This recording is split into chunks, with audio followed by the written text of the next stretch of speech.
welcome back to the Give and Go. I'm your co-host Reynoso, here with my boy Soltero. What's up, guys? Breaking news from the Give and Go, from my sources. I have some news that needs to be reported. Lionel Messi has been suspended for 2 weeks. No playing, no training with the PSG squad because he's been fucking around in Saudi Arabia, bro. I saw his post. He did like both English and Spanish. It was clearly written by like whoever's in whoever's in charge of that type of shit for Messi. And yeah, I think he's just trying to promote the country. Obviously, we've heard it. We've all heard it that Saudi Arabia, I think specifically like Al Hilal, are trying to get Messi to actually go play in the Saudi Arabian league, just like Al Nassr got Cristiano Ronaldo. But yeah, I think in general, they're just trying to really promote the country, promote the league. I think they're trying to make a World Cup bid too. Yeah, for 2020. So yeah, I mean, why not get the biggest player on the planet, Lionel Messi, to try and, strengthen those hopes? That's the thing, though, man, is that apparently he has a role as like a tourism official. Like he has some sort of role with Saudi Arabia already determined. And that he can be like a promoter for Saudi Arabia just in general. So it gets flimsy. It gets interesting because PSG is trying to decipher whether he's over there meddling with potential transfer negotiations or if he's just playing his role of ambassador per se. Right.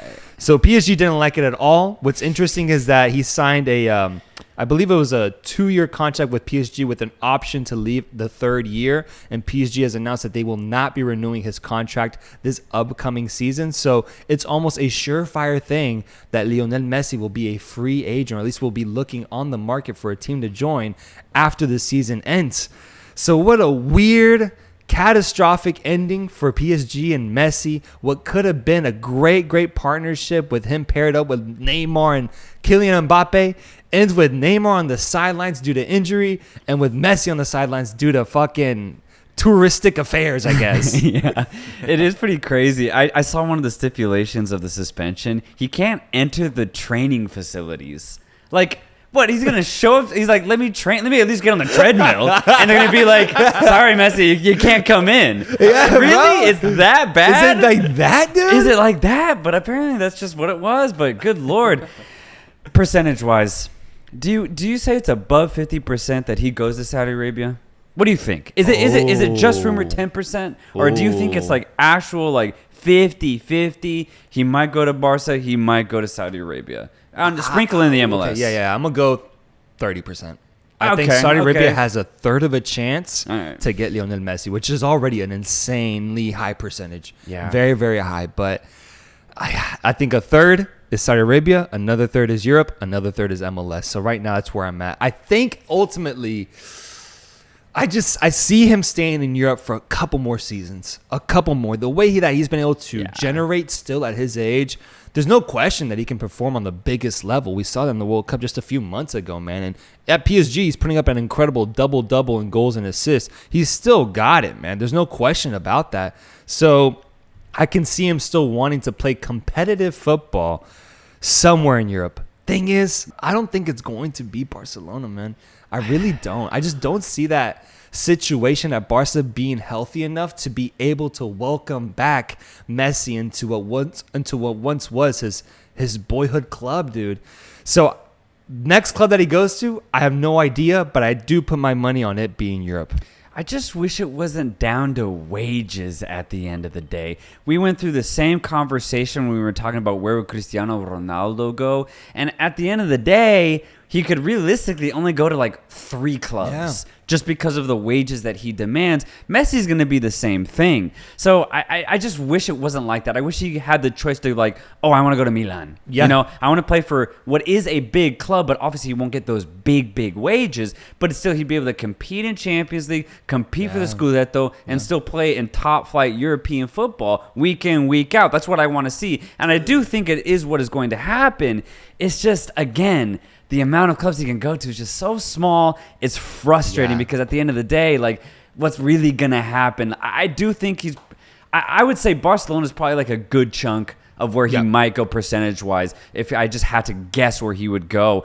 And simply because Al Hilal have the spending power, I do think, like you said, maybe 30%, a good third of chance that he might go to Saudi Arabia just because they'll be able to, pay his wages. Yeah, when you think about Europe and you think about the top 5 leagues, I mean, one league is out, La Liga. If it's not Barca, it's no one else. He's not going to go to fucking Girona, bro. Like, But that's the thing. I feel like Barcelona, just knowing how they've been operating these past couple of years, I could see them conjuring up a plan right now as we speak on, all right, we have to offload 5 players just so we can get Messi for 2 years. I could see them taking that sacrifice because they'll welcome home Messi back. Yeah. I could see that happening. They're building a new stadium right now. Like, it'd be the perfect time to do it. Yeah. But as I was saying, I think one league is out with La Liga. It's only Barcelona, no one else. You look at France, where he's at right now. He ain't going to no other French club, bro. It was PSG or nothing. So that's out of the question. That's out of the frame now. Over in Germany, I mean, Bayern Munich's the only team that I could see being willing to handle his wages and also have the status that he would want going into a club. So I would put them up as a nominee. And then you have Italy. And you have me thinking with this AC Milan type of bid, not an official bid or anything. This is a give and go fucking discussion. Right, a little discussion. AC Milan would be very interesting, bro. It'd be perfect. The legends that have gone over to that club and spent just a couple years there, we've seen it time and time again. Yeah. I don't know, man. Maybe if something crazy happens for them in the Champions League, we could maybe see a scenario where he, at the very least, entertains the idea of Italian football. I think it'd be great for him, bro. It'd be great for him to be at AC Milan, at such a historic club, a European club, one of the biggest ones in European football. I mean, why not, dude? Yeah. Why not? Do you hear the news that Garnacho, you hear anything about Garnacho? Hey, he re-signed for like another 5 years or something like that. He's having a baby boy. He's having a baby boy. Okay. Yeah. How old is he? We've never reported fatherhood here on the Give and Go, but I thought it'd be great to try it out one time, see how it goes. Okay. You can maybe delete this if it doesn't go well. He's having a baby boy, and he's naming him Enzo. Enzo Garnacho. So keep in mind, Garnacho has Argentine descendants, I believe. I believe he is Argentine. It's either that or Spain. But the thing that fascinated me about Garnacho becoming a father, dude, he's like 18. I was about to say, how old is he? He's 18? He's 18 or 19 at the max, dude. Okay. Having a child. All right, a little young, but I mean, he's at least has the financial support. Dude. So the kid's going to be fine. Yeah, I know dudes in their 40s who don't have the financial support that Garnacho has, man. And it's only going to motivate him, man, to become to be a good player, bro. To really take on that task of fatherhood. That'll teach him responsibility. It'll teach him how to perform on and off the pitch. Yeah. This is going to be exciting, man. And possibly in another 18 years, maybe see a little LeBron, Bronny James type of situation. That's true. Garnacho Jr.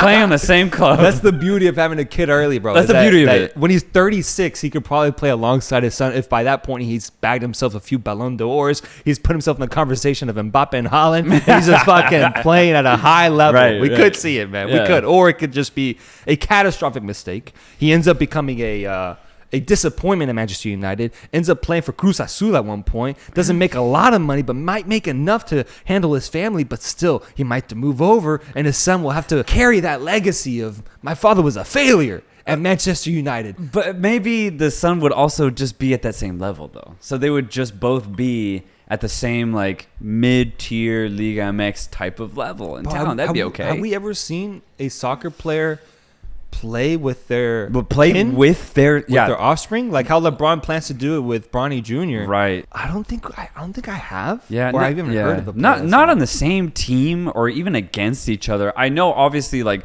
son and father have played the same sport, right, and have played at a professional level, but at the same exact time, I haven't seen it in football. That'd be ridiculous, bro. Imagine sending a long ball to your dad. That's crazy. It kind of makes sense. It's really tough, like in any sport. And I think, actually, now that you got me thinking, it only makes sense that a player like LeBron would even have that opportunity because first, you have to have the kid young. But secondly, you have to be so good that you're still playing at the highest level in your late 30s. That's already pretty rare. Yeah. Like, you have to, like, for any even Premier League player to still be playing in your late 30s, dude, like in the Premier League, that's tough. And at that time, like, all the stars would have to align. Your kid would have to be playing in the same league. He would have to be just as good. That's actually really, really tough to do. So much so that you might have to be like an all-time great for that to even have that opportunity. But dude, I bet it happens so much at the rec level. That's like the only way it can happen, man. Right. All right, let's talk about some football, man, because a little bit of football has happened here and there this past week. I know that we previewed the Europa Conference League, we previewed the Europa League, the Champions League, the big guns, right? That's happening 1 week from now. So this week was kind of like filler, what's going on in these other little things that did happen. And there's a lot of notable tournaments happening. The one that I want to start off with and kind of get your reaction to is the first leg results of CONCACAF Champions League. LAFC marched into Philadelphia and nabbed themselves a 1-1 tie. Keep in mind that in CONCACAF Champions League, away goals count at this level of stage. Yeah. So they managed to get a goal back in the dying minutes through Kellen Acosta, tying the game up, making it 1-1.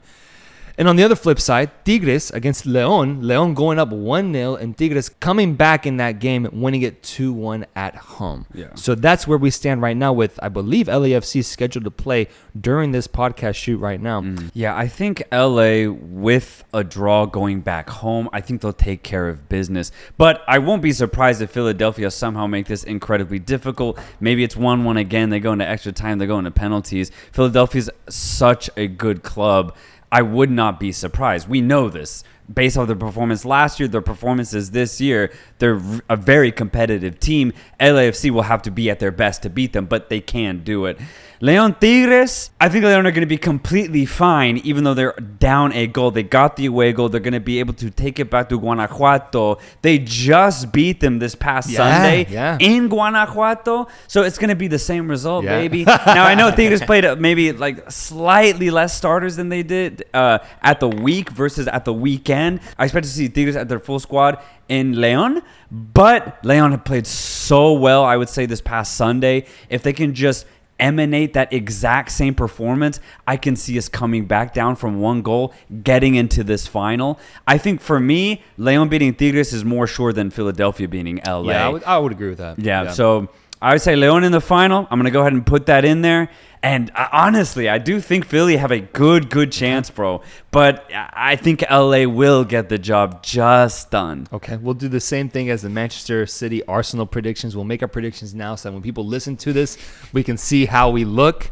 I went off last week somehow, calling that Arsenal Man City result. I don't know how the fuck I did that, but I got it spot on. And so Reynoso the Reindeer is back with a very important prediction. I have LAFC defeating Philadelphia 3-0.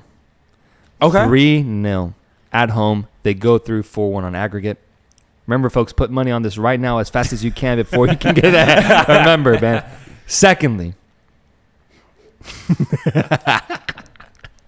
I have Tigres. I have Tigres and León tying 2-2. Therefore, Tigres wins 4-3 on aggregate. Okay. That's what I have. I have a LAFC Tigres final. And we'll have to check back on this to see how the hell these predictions looked. In other news, something I really wanted to just mention is that we had a cup winner, a first-time cup winner happen in Europe's top 5 leagues. I thought that was pretty cool, man. You have Toulouse facing off against Nantes in the Coupe de France. No PSG involved, no Marseille involved, no Lens involved. Fuck it, bro. Not even Monaco involved in this tournament somehow. It's pretty crazy. All the big guns getting knocked out early on in this tournament or in the semifinal. So you have two, relatively disappointing teams within the League One context playing against each other for a trophy, man. You ask any of these fans, did you think you win a trophy this season? They'd all probably say no, bro, at the beginning of the season. But now you have them just flooding whatever stadium they were in. I'm not sure where they played. Yeah, actually, I don't know. Flooding it. And just seeing an awesome atmosphere for what was a blowout of a final. Fucking blowout, bro. Trashing. Yeah. Pachuca, Toluca type of vibes. TCU against Georgia type of blowout, bro. It was bad. I saw the whole thing, and what a game, though, from Toulouse from the get-go. They completely dominated the pitch, but it was more so just physically, man. Nantes looked just kind of shook out there. Yeah, Toulouse immediately just battered them. They won every single 50-50.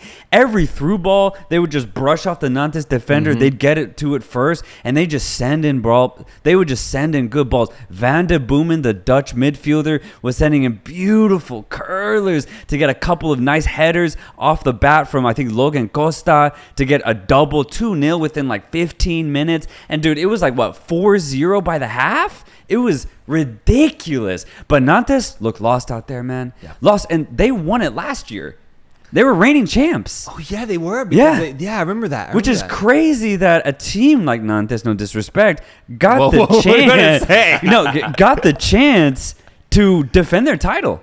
Yeah. That's crazy, dude. Yeah. And to go off that same sentiment that like a team like Toulouse and Nantes got to the final, a second division team made it to the semis. Yeah, what was their name, dude? I think it was like Nancy. Yeah. So a really weird year in the Coupe de France, but honestly incredibly entertaining. And as you said, we see Toulouse win 5-1 to lift their first, I guess, Coupe de France title, man. It amazed me when I was watching. I was like, it's incredible what a team can be when they're clinical, right? Oh, dude. And when everything is just clicking for 90 minutes, the heights that a team can reach truly fascinates me, because it's just like, man, if you could just keep that consistency up for the rest of the season. Yeah. If you could just imagine how frustrating as a coach that must be to see your team play like that in a final, and then just know that within the league you're just struggling to bang in a goal, struggling to get a lead, right. struggling to hold a lead. Yeah. There's so much complications outside of a final like this, but that's the beauty of a cup tournament, of a knockout tournament, is that you only have to show up for 90 minutes every other week. And if you can just do that, you can somehow find yourself lifting up some silverware. And it just to kind of circle things back to what we were initially talking about when we started this podcast, the Coupe de France is the only tournament that Lionel Messi has competed in and not won in his whole career. The only tournament. Copa America, right. He played in it, won it. Champions League, he's done it. World Cup, now he's done that. Ligue 1, he's done that as well. Crazy. There's a very finite list of players, if any, that have won every single tournament that they've played in. And Messi could become that player if he ever lifts the Coupe de France. But funny enough, giants like Nantes have stood in the way. Right. Giants like Toulouse have stood in the way of Messi achieving that level of greatness. That's a crazy stat. Yeah. But regardless, congratulations to any Toulouse fans out there that have just lifted themselves some silverware, a trophy to just symbolize a successful tournament run here in France, man. So a week ago, obviously was the big Arsenal-Man City game, which you called perfectly. And just overall, my overall thoughts after the 90 minutes was done was how easy Man City made that game look. Because realistically, dude, I mean, 4-1 already is a little embarrassing. Yeah. I mean, a 3-goal margin when it's supposed to be a final. It's first place against second place. First place was Arsenal. Yeah. And yeah. and that's scary. Yeah. But what really shook me was how good Manchester City were on that day. And I've already known how good they were based off of their Champions League performances, based off of their performance these last 3 months to start the 2023 calendar year. And I was still surprised at how good they were against the next best competition in the Premier League. Because realistically, bro, Arsenal couldn't compete. They tried. They tried as best as they could, but they were second to every ball. They couldn't string together more than 3 to 4 passes. Oh, dude, yeah, Thomas Partey and Rob Holding got babied out there off of the physicality of Manchester City's midfield and offensive line. They literally were chasing Erling Haaland and Kevin De Bruyne's shadow, and that's the next best competition in the Premier League. Mm-hmm. And it was clear to me at the end of that game that, Manchester City are the best team in the league. They deserve to now leapfrog Arsenal, get that first place spot, because it's clear.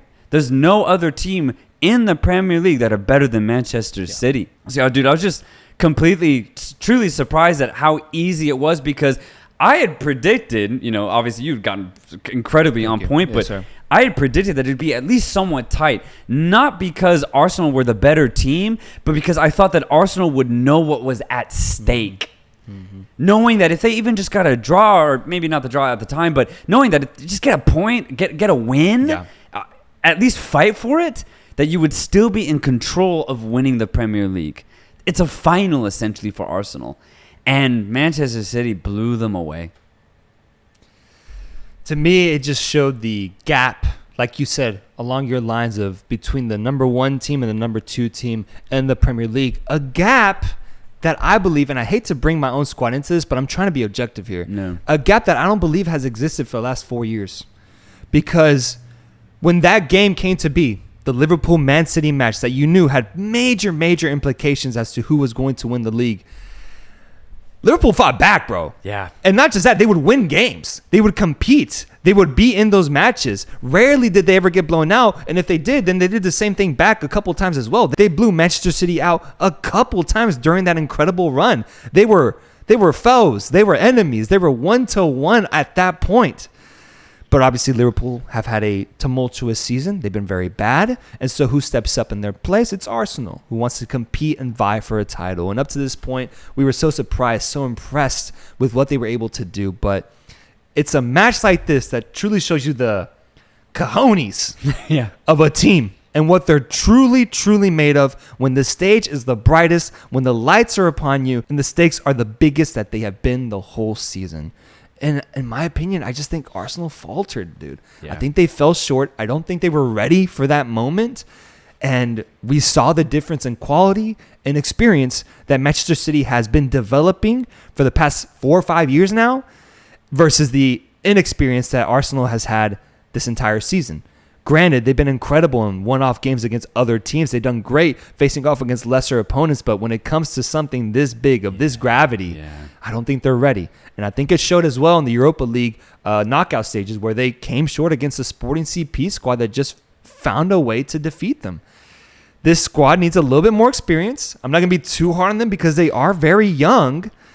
But next season, hopefully they can take upon them this lesson of, okay, now we know what to expect if we're in that situation again. And knowing how badly it felt to get beat up like that, dude, let's not let that shit happen again. Let's continue improving. Let's make some moves in the offseason. And let's get something good going for next season. I just think it's clear, man. Man City's the best team in England right now. And Arsenal tried, but they ultimately fell short. Absolutely, and I think you put it perfectly. Arsenal still have had a really good season. Mm-hmm. I mean, they've scored over 80 goals just like Manchester City. They've only lost 4 times, also just like Manchester City. It's just that they're not as good as them, and it's just that simple. As you said, against any other opponent that is less than Arsenal, they beat them today. Chelsea 3-0 or 3-1. Very easy for them, and that's how it has been all season long. But unfortunately for Arsenal, I mean, there's just Manchester City also in the league doing the exact same thing. The difference is when they face them, you get fucked. Is there a path here where Arsenal can maybe get lucky? Maybe Manchester City drops points.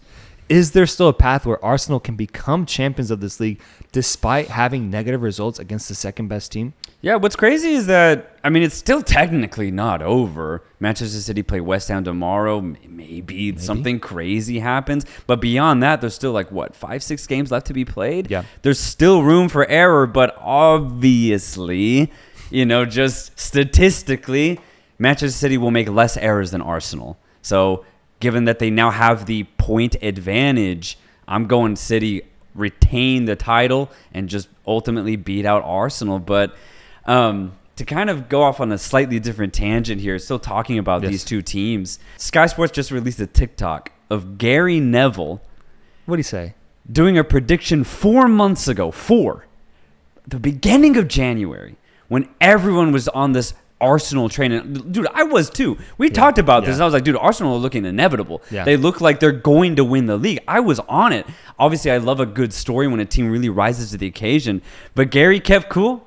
And he's like, look, and you got to watch the TikTok. Everybody should watch it. He said, at the time, I'm not going to be convinced until April, until the end of April, because he had seen the way Manchester City were playing, and he said, they're still experimenting. De Bruyne is in rotation. Pep Guardiola is still messing out, playing Rico Lewis, trying to figure out where to play John Stones. Julian Alvarez going in and out of the starting lineup. Jack Grealish at the time also, too, was in and out in a rotation. He said Manchester City was still playing because they knew they were right there. They weren't winning the league, but they were still right there. And he's right. Like, even though Arsenal were bossing the league, they never really got like greater than like a 7-6 point lead. It looked bigger because they always had a game extra. And Manchester City always had that game in hand. They were always behind game-wise. So it looked like the gap was bigger, but in reality, it was like 5-6 points at all times. So City were definitely second, third best, but they were right there.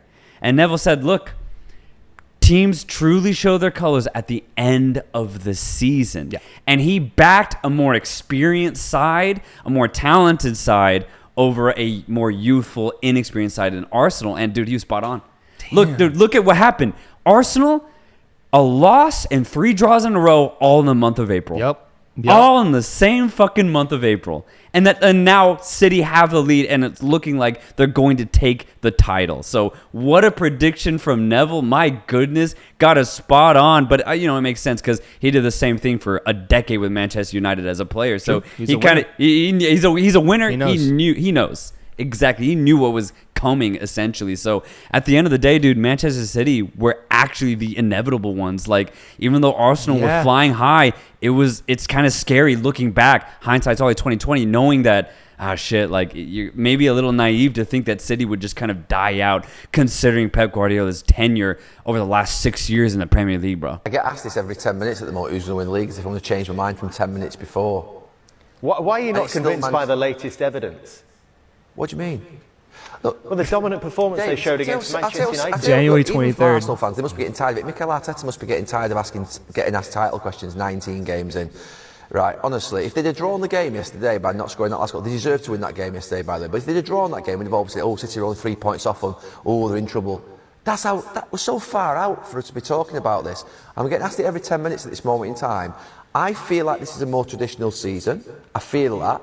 And I feel that, to be fair, I'm just going back to my own experiences many times whereby I don't think City have started properly yet in terms of being serious about this season. I think they're still messing around a little bit. I think the manager's still rotating, not got Diaz on the pitch, Laporte on the pitch, De Bruyne all the time on the pitch, Foden is not quite there. When they start to purr, which I'm thinking at some point they will, because they're great players and they're serious about what they do, that they'll start to motor on and they'll really hunt City down and put pressure on. We used to do it at times. Now, there were times where that didn't work. Blackburn held us off and got there. Newcastle didn't. And I don't know what's going to happen at the end of this season. Arsenal could hold Manchester City off, but I don't think they will once it starts, the real running. And the running's not started from the 9 games, by the way. It's going to start till like April. So that's my view. I'm not going to do any more predictions. Crazy. For the first 7 years, I'm starting every prediction. He prophesized that. Dude, it was a prophecy. Holy shit. It's crazy how spot on he got it. Good for Gary, man. I know. Holy shit. That's genius. He's a genius. He's a genius. He can be. I've seen him be really wrong, but since I'm in this industry, I love Gary. I'll give credit to great takes, man. Absolutely. I really do. He got it spot on, bro. Yeah. And to end it, man, obviously there's so many like social media posts, whether it's on YouTube, Reddit, Twitter, whatever the hell. I hate the word people are using, and I just want to, bring it to the point here on the podcast. People are saying Arsenal bottled the league, and I think that's really, really harsh. Yeah, that's a weird usage of the word. I think it's the wrong usage. I really do. Considering what we just said, considering what Neville thought would end up happening, that's not bottling it, man. In my opinion, bottling is when you have like a crazy lead, when you're up 3-0 and you lose 4-3. That's bottling it. But realistically, Arsenal just always had a decent margin above City, but it was never like definitive. And so because of that, I think using the word bottled is like toxic. Yeah. And it's incredibly negative.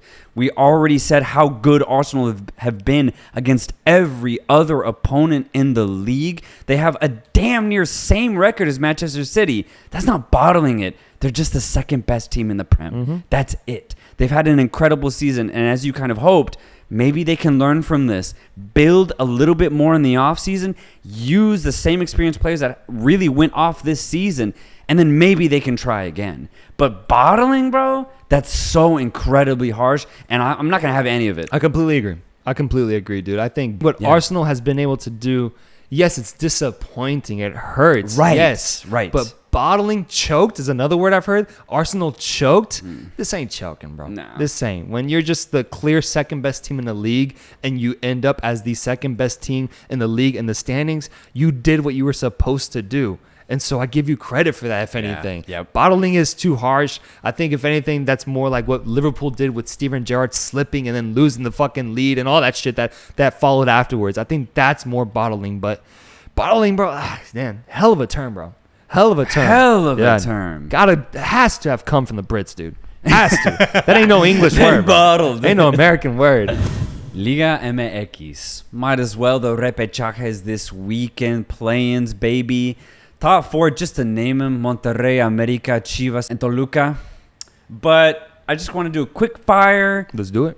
5 through 12th place, technically 13 since Querétaro ended last in the coefficients, got relegated if you will. Yeah, if you will. I think you have to pay like what, 4 million pesos, some shit like that, to stay in the league. So Querétaro's kind of in some deep shit. So yeah, I'm just gonna go through the matchups and I'm gonna give you exactly what I think is going to happen as quickly as I can. Sir. So first off, we have Pachuca against Santos. Santos ended up losing at the weekend in pretty poor fashion. I'm not going to lie.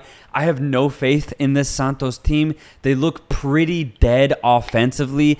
And defensively, they still have players like Doria and Felix Torres, 2 good center backs. But for me, it's kind of played out at this point. It's just not enough. And if you can't score goals, you're not going to win on the road against the reigning champions in Pachuca. So for me, this one's all day long. Pachuca is going to take this dub. Agree with that. And as for Pachuca, looking pretty good, honestly. They've had a really good campaign, pretty much looking the exact same as last campaign too. The only player that they lost was actually Nico Ibanez, but they replaced him with LAFC's Chicho Arango, who's done well, I would say, this clausura. Not as good as Ibanez, but I still think he's a good enough striker for Pachuca to have a good run in the Liguilla. So I think Pachuca will easily do away with Santos. I agree. I think I agree with Pachuca. They are the defending champions, dude. Yeah. They're not going to let themselves lose out to a team that actually isn't supposed to be here technically. And Santos Laguna, I want to see it again, man. Let's see Pachuca win this match. I'm going to predict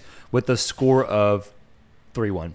Yeah, I think they'll win by a couple goals for sure. I just do not see a path for Santos to even get past this Pachuca side. Moving on, we have León against Atlético San Luis, my very own León, baby. Yes, sir. And I really do see León as a title contender team. But I also see Pachuca as a title contending team, by the way, just to add that in there.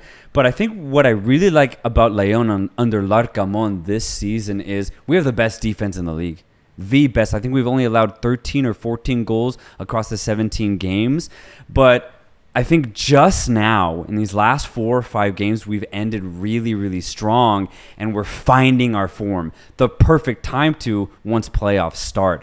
We're really good both in transition, but also in sustained offensive pressure. Lucas Romero and Jesus Ricardo Angulo, I think, have been excellent as far as our fluid midfielders, but then in transition we have guys like Joel Cambo or Lucas Dioro that we can throw it to, Victor Davila. I think we have a lot of different type of offensive pieces that have really come together to make us a really deadly side. Our opponents in Atlético San Luis, I think, are a little bit more one-dimensional. They're going to use the pace of Murillo and Vitinho to really go at our wings, but if we can really just shore up those 2 players, I think we'll easily get the win here in Guanajuato and see ourselves into the official Liguilla. I think León are going to easily put away Atlético San Luis. Yeah, I think I agree with this take as well. The developing pattern that I'm seeing already, though, is I believe this is going to be a Liguilla with big-name teams that have history. Yeah, that's true. And teams like Atlético San Luis trying to get in this mix, bro. Step aside, little kid. It's not your time. We have Chivas, Toluca, Monterrey, America, Pachuca, and now León qualifying. Exactly. So I had León winning as well. Yeah. I'm going to say 2-0 on this one. Okay, yeah, 2-0 sounds fair to me. And the thing is, props to Atletico San Luis. They were able to get a really scrappy draw against Atlas to even qualify in the first place. So they did their job. They've ended the season in somewhat decent form too. So I don't think it'll be completely easy. But over the 90 minutes, I think we're going to manage this so much better than San Luis. So yeah, I think León will easily get through at the end of it all. Tigres against Puebla.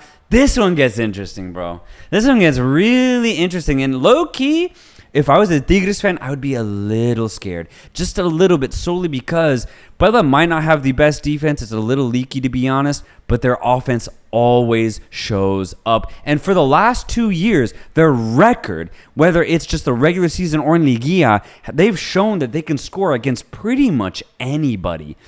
So I would be a little scared if you're Tigres facing against a feisty team like Puebla, and they just ended their last game 5-2 against Tijuana, and a game that they needed to win to even have a chance to get into the top 12. As for Tigres, man, I don't know. I think the reason why they're not in the top 4 is apparent. Tigres right now, I don't think have a certified identity. It's just a lot of really good individual players, but there's no chemistry, man. And I'm just being completely honest. There's no fluidity either. I think losing Tuca Ferretti, over a year ago now, has actually hurt them in the long run. Robert Dante Siboldi, I don't think he looks like he knows what he's doing realistically out there. And when you put all of these players together, yes, you have a product that can score goals, but against really good units, against really good collective teams in a playoff setting, I don't know if Tigres can go all the way. I think they'll beat Puebla, but I don't think it'll be easy. But even when they get into the Liguilla, I just don't see Tigres doing much. I'm going to be completely honest. Gignac has kind of come out over these last couple of weeks to be a little bit unsatisfied. He might be trying to leave in the summer. And then Diego Lainez has 0 goals and 0 assists in 15 appearances, man. The best player is probably Quiñones right now, dude. Yeah, absolutely. And then on the other side, though, whether Raimundo Fulgencio or even up top, if it's El Diente Lopez, no one's really producing as a team. Mm-hmm. It's all just completely individual. And so, I don't know, man. I'm pretty iffy on this Tigres side, so much so that I do think Puebla is going to give them hell. Okay. I think they're going to give them hell. Whether they win, if it was over 2 legs and they started in Puebla, I think they'd have a better chance. But the fact that they have to go to Monterrey to get the result, I think Tigres will see this one out, but I don't think it's going to be easy.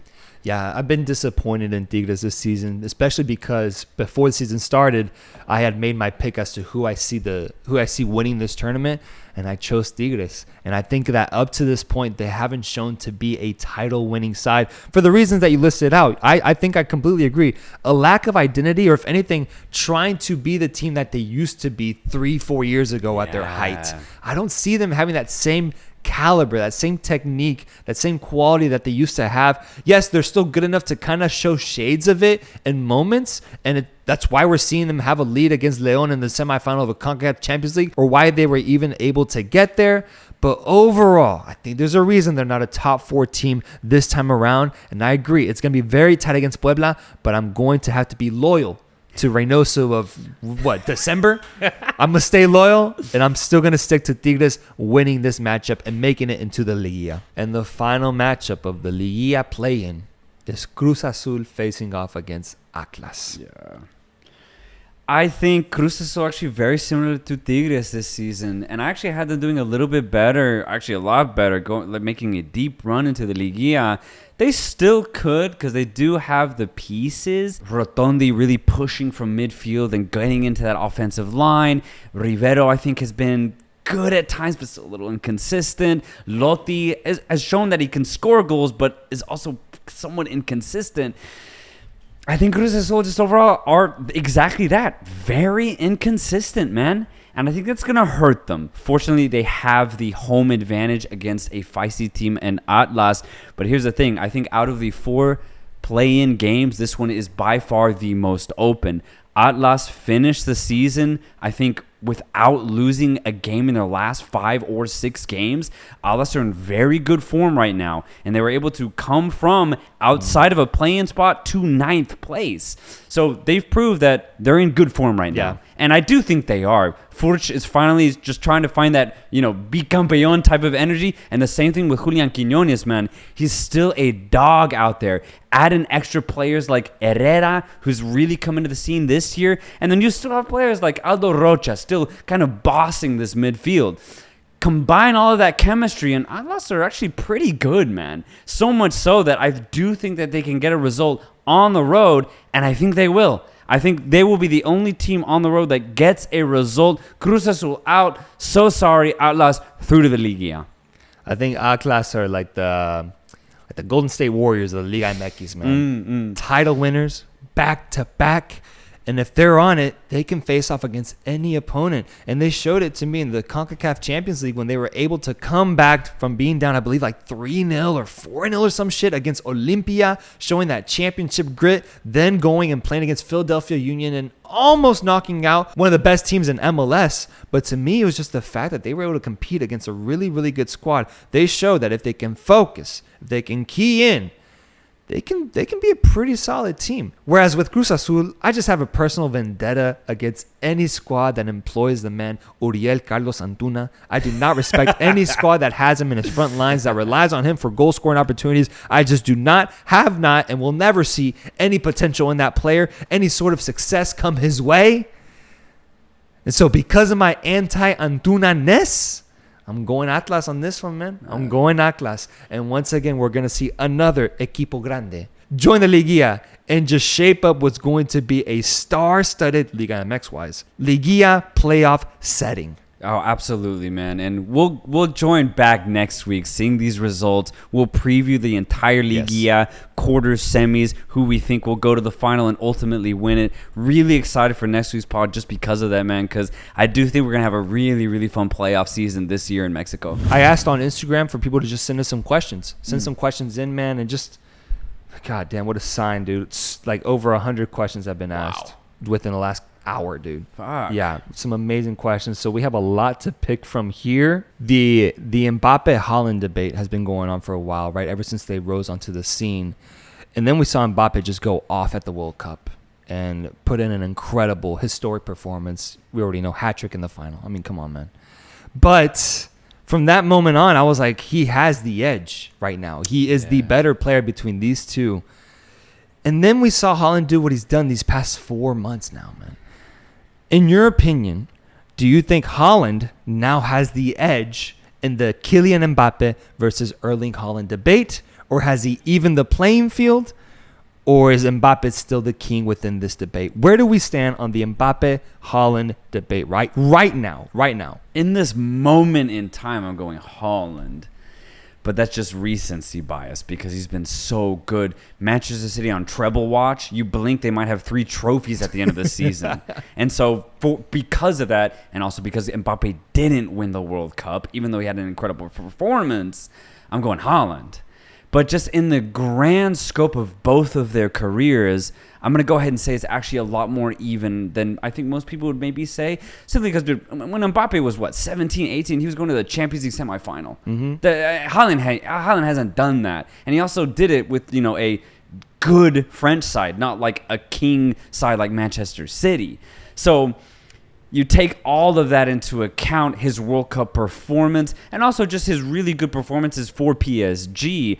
I do see them as a lot more similar. Now, another thing to take into account, and this is just semantics, they're different type of players, right? True. But so that so are Messi and Ronaldo. Yeah, absolutely. But I think the thing with Messi and Ronaldo is one thing they did have in common was like going one-on-one, or at least dribbling past players, penetration, flair. I don't know if Haaland and Mbappe have as much in common as Messi and Ronaldo do. I think I agree with that. Yeah, so I think even that, the comparison already starts to fall or crumble a little bit. Yeah.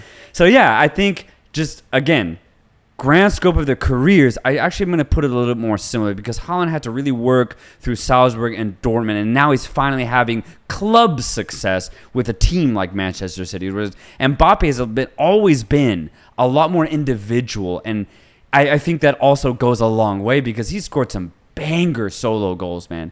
The goals that Haaland will and can never score. Yeah, I think I agree with that sentiment. Mbappe has had it a little slightly easier with the teams he's been on. I mean, starting off your career at Monaco and then landing yourself in one of the best generations of Monaco that we've seen, while Erling Haaland was in fucking, I think, Sweden or Norway, wherever he was before Salzburg, trying to make a name for himself. And then internationally, just being French, I think, lends to you having a better international career versus Haaland, who's not going to see that type of success, if ever, with Norway. So it's tough to kind of gauge the achievements argument, but it is very in favor of Mbappe right now. I mean, he even made a Champions League final as well with PSG when they lost against Bayern Munich. So he's been in very deep runs in these tournaments, in each tournament that he's played in. But right now, Haaland is just going off the fucking rails, and it's almost like he's making up for lost time, bro. Yeah. And he's coming for those titles, and he's going to fucking snag at least one by the end of the season. So if he has a successful end of the season, and if he ends himself with 3 trophies under his fucking belt, that's only going to help his case more. So that's where we stand right now. I think right now, I still give the edge to Mbappe personally. Like you said, different types of players. But the debate is going to happen regardless, brother. So we got to get on board, and we got to be on Mbappe and Haaland watch for the next 10 years. Yeah, I think just to end on the season, for sure, Haaland. I mean, he just hit 50 goals, I think, this past weekend against Fulham.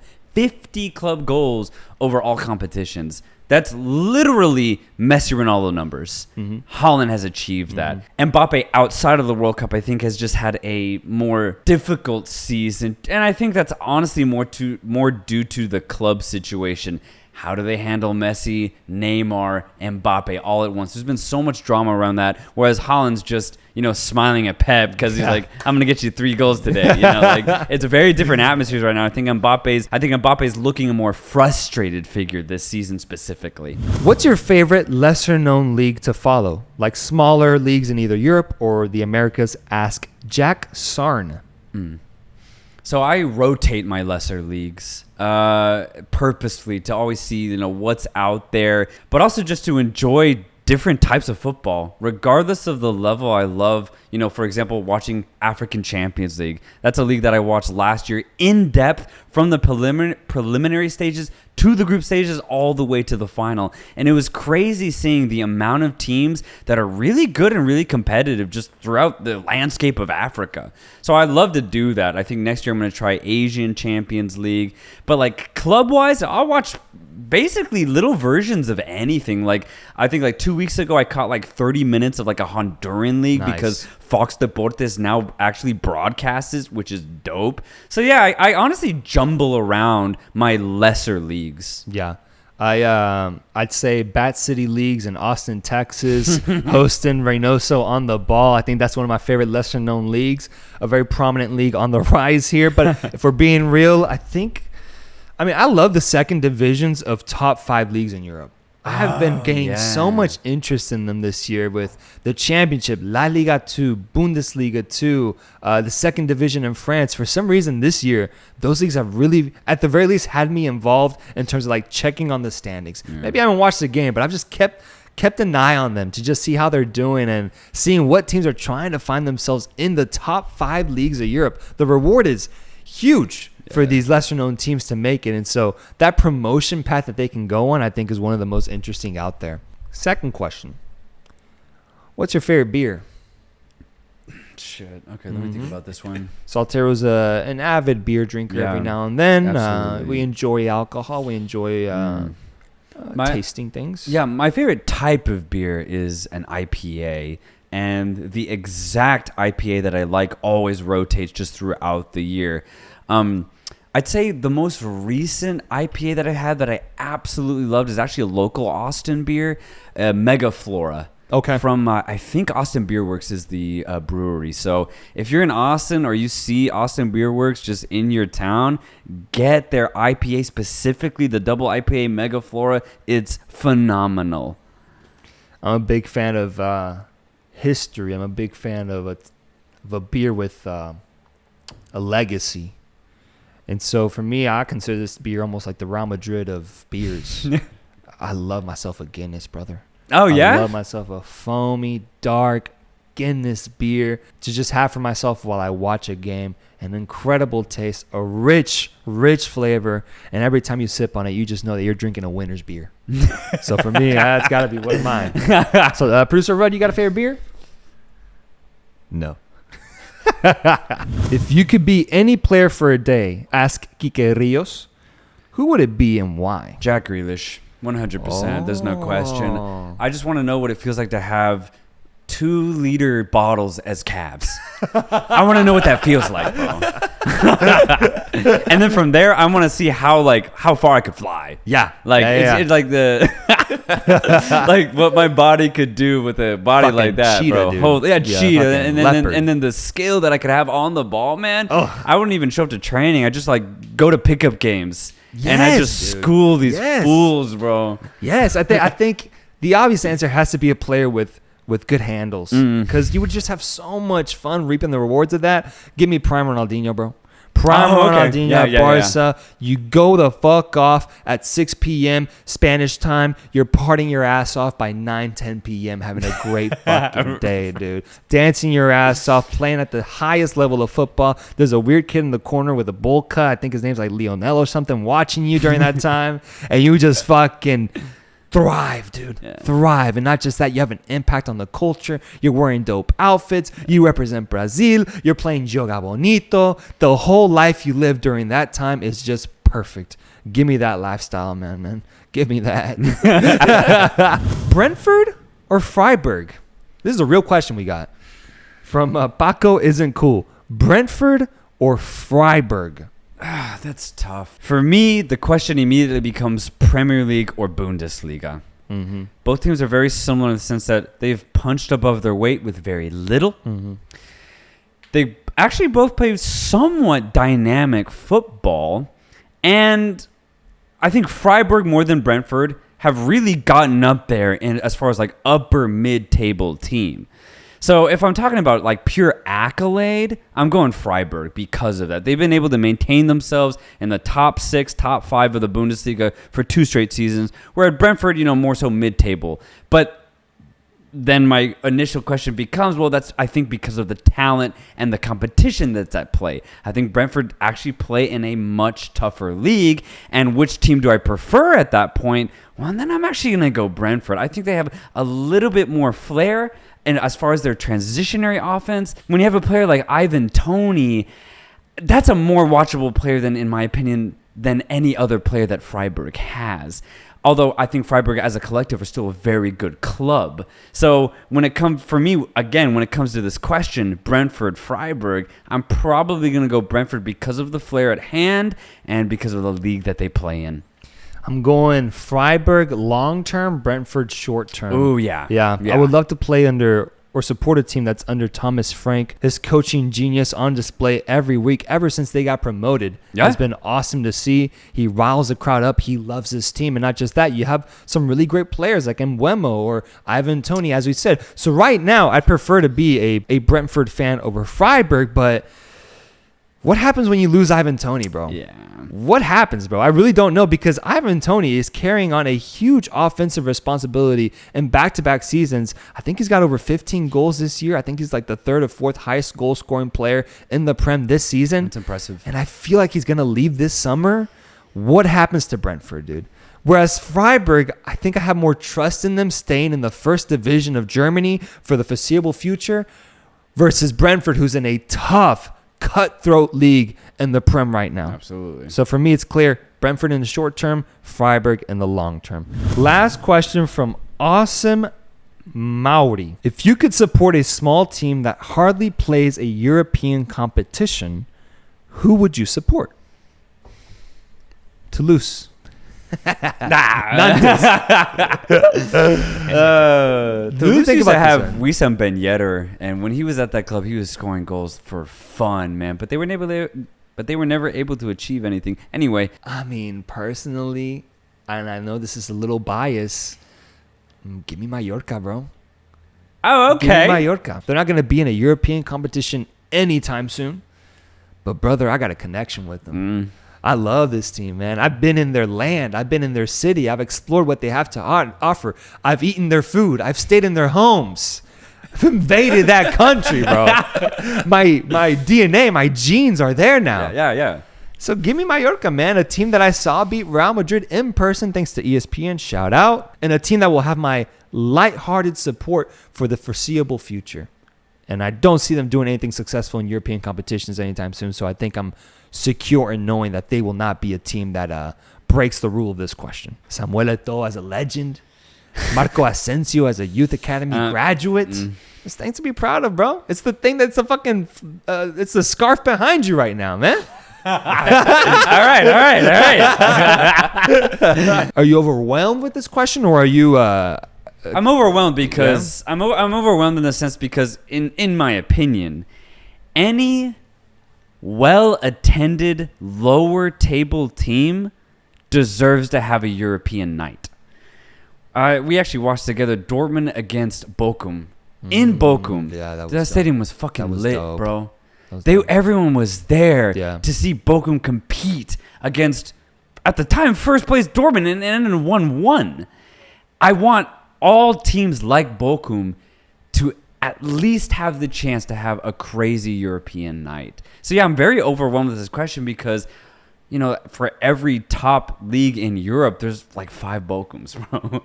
So it gets really tricky. Mallorca, low-key, is exactly like that. Yeah. Like, when their stadium's lit, bro, there's an atmosphere in Mallorca, and they're able to go toe-to-toe with a team like Real Madrid that you saw in person. So exactly that. A team like Mallorca, a team like Bochum deserve to have a crazy experience on a Tuesday or Wednesday night, or I guess Thursday more realistically.